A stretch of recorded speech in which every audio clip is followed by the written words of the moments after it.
There is a global war for the semiconductor industry, and the great powers are throwing everything but the kitchen sink at it. China, South Korea, Japan, the European Union, all are intensifying their efforts in order to expand their market share. Why has this race been unleashed in such an intense way in the last 5 years? The answer is explained in one word: Taiwan. Taiwan has been the main bastion of the semiconductor industry in the world for decades. TSMC, a Taiwanese-based corporation, is the undisputed leader in the production of microchips. Chips that are essential for the production of all kinds of electronics, such as computers, cell phones, televisions, video game consoles, and etc. Newer technologies such as 5G, electric vehicles, and artificial intelligence mean that the demand for these components will only grow in the coming years. The dominance of Taiwan's TSMC and South Korea's Samsung has led to a highly concentrated market, leaving many countries vulnerable to supply chain disruptions. Taiwan exported $184 billion in semiconductors in 2022 alone. But tensions between China and Taiwan and the increasingly palpable possibility of China invading Taiwan is a threat that keeps many businessmen and political leaders around the world awake at night. If Taiwan produces 46% of the semiconductors in the world, a war between Taiwan and China would remove almost half of the production of this vital element of the global supply chains from the market. That's not even considering how an eventual war would affect China's semiconductor production, which amounts to another 26%. What would happen to the production of all those electronic devices which can't be made without semiconductors? With the 2020 health crisis, the world got a taste of how disruptions in supply chains, especially the problems related to manufacturing centers in Asia, placed consumer markets in North America and Europe in an extremely difficult situation. A war between China and Taiwan would constitute a much more serious risk. The United States, a country that absorbs half of the global semiconductor production, launched an initiative popularly known as the CHIP Act. It seeks to bring semiconductors manufacturing to the United States and to friendly countries nearby. The CHIP Act even gives the State Department $500 million, which will be destined to diversifying and strengthening the global semiconductor value chain among allies. The American magazine Politico reports that during 5 years, the so-called International Fund for Security and Technological Innovation will invest part of that money on aiding and recruiting partner countries that are just starting out in this highly complex industry, mainly as upstream and downstream suppliers to American chip manufacturers. This creates an opening for many Latin American countries, and many nations across the region are positioning themselves to benefit from this high-tech boom. The semiconductor sector represents not only an opportunity for economic growth, but also a chance to participate in shaping the future of technology on a global scale. The United States has launched a program meant to expand semiconductor manufacturing in Mexico, Costa Rica, and Panama, with plans to include other countries in the Americas, such as Chile, Colombia, the Dominican Republic, Ecuador, Peru, and Uruguay.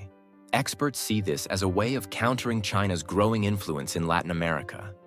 While Latin America is not yet a global hub for semiconductor production, several countries are laying the groundwork to change that.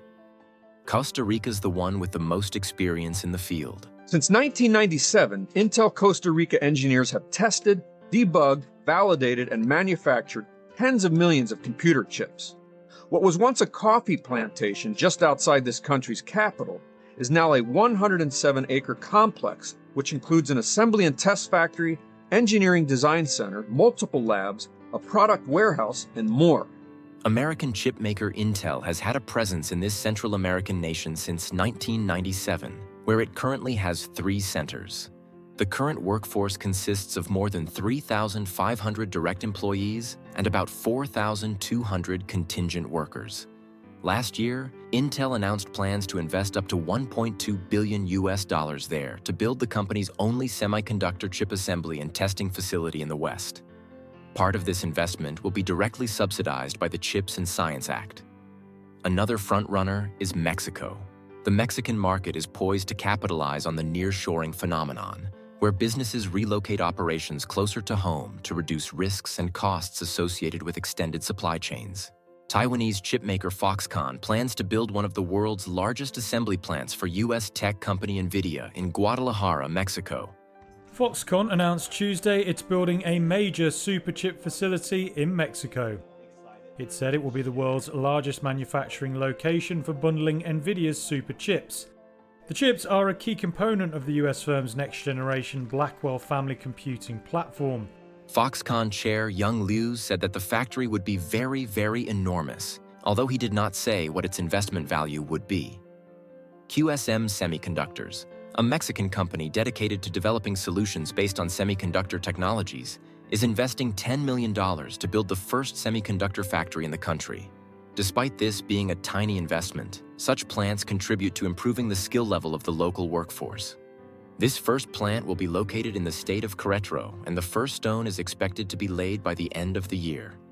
Brazil, the largest economy in Latin America, has shown interest in developing its semiconductor capabilities.